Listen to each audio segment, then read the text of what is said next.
Hello friends, I'm meteorologist Zach Shields in the Fox 7 Weather Center. Thanks for stopping by and checking out the Fox 7 Austin YouTube channel. We are in for a stormy night here in Central Texas, looking more and more likely that we'll start off with isolated thunderstorms this evening, then turning more widespread late tonight. All the pieces to that storm puzzle are coming together as this bowling ball of energy we've been tracking for the last week starts to advance eastbound, putting us in a prime position to ramp up the rain and storm chances. Before the storms get here, though, it's going to be a wind machine. We're going to have a very strong southerly wind gusting 20 to 30 miles per hour all the way through the evening hours. This will pull in more moisture and energy and set the stage for increasing storm chances tonight. Yeah, during the day, just on and off light rain, not a big deal. And then starting the hill country, see the red line? You could see some storms starting mid to late evening.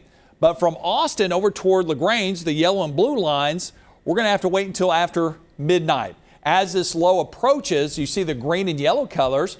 Those are the fast moving upper level winds that will provide the extra lift, and that will allow that moisture to flow on in and lift that moisture so the clouds can turn into rainmakers. And what's concerning, we're going to have a lot of energy built up in the atmosphere, so when those storms erupt, they're going to turn severe in a hurry, first out in West Texas, not until late in the day, and that's why it's going to take all night for those storms to move on in. You can see that a little bit better as we zoom on in with our high-res futurecast. By late afternoon, there's not much rain out there. Some holes in the cloud cover, allowing some sunshine through that will warm us up in the 80s, making the atmosphere more unstable.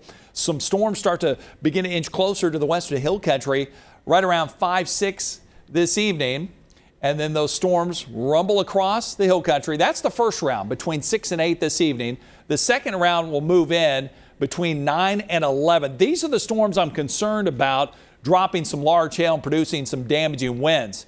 And then the third round comes in out in the hill country right before midnight. This is the round that's going to survive long enough and reach us here along the I-35 corridor. But since it's not getting here until late tonight, that's when the atmosphere stabilizes. These storms should weaken before reaching the I-35 corridor. That's why we have the highest threat for severe weather west of I-35, and then the rain barely hanging on across our eastern counties. And that's a shame because you're stuck under that extreme drought. And then the rain threat is out of here by 9-10 tomorrow morning. We'll start to pick up a northerly wind on the backside of that departing low, and this will filter in some dry air and then eventually cool us off and bring back the chilly air Thursday and Friday mornings. But a big severe weather day unfolding here from Texas all the way up into the Midwest. You see the shade of orange, that's enhanced risk. 3 out of 5 severe weather risk for Mason, San Saba, parts of Llano County. Every time the Storm Prediction Center issues the enhanced risk, you get numerous severe storms. And then the farther east you go, the severe weather threat diminishes somewhat. The shade of yellow, that's a level 2,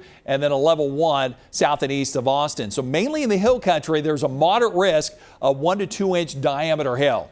That's a size up to egg size. And then wind gusts 60 to 70 miles per hour, high threat of lightning, and even a low threat of tornadoes. We think the bullseye for damaging winds will be west of Austin into the hill country late tonight, along with the large hail threat from Fredericksburg to Llano, San Saba, and Mason.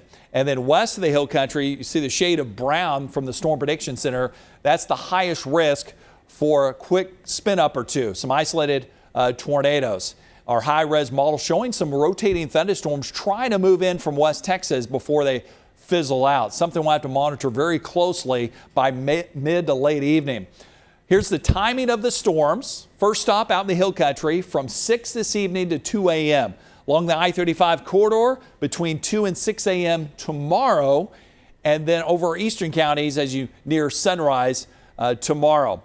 Couple rounds of storms first out in the hill country from 6 this evening to midnight. These are the storms that are going to be severe, featuring heavy rain, quite a bit of lightning, damaging winds, and large hail.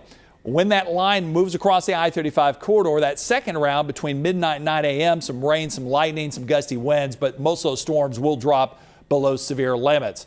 The flooding threat will be the highest from Dallas back toward the Concho Valley. This is where we could have some very high rain rates that could lead to some runoff and some localized flooding. Much of the area will see some rain, but the future rain totals are all over the place. You can tell where you're going to get multiple rounds of thunderstorms from this model run out in the hill country. There's going to be some spots that could get an inch. Farther east you go, lower totals from Austin back toward Giddings, Bastrop, and LaGrange. All 4 models show some rain here in Austin, but not much, right around 1/4 to 1/2 inch. So we are in for a stormy night here in Central Texas. Make sure you download our free Fox 7 app to get the latest weather alerts. Plus, you can watch our shows and check out all the new tools on our interactive radar. Thanks for stopping by and joining us and watching on Fox 7 Austin YouTube channel. Stay safe.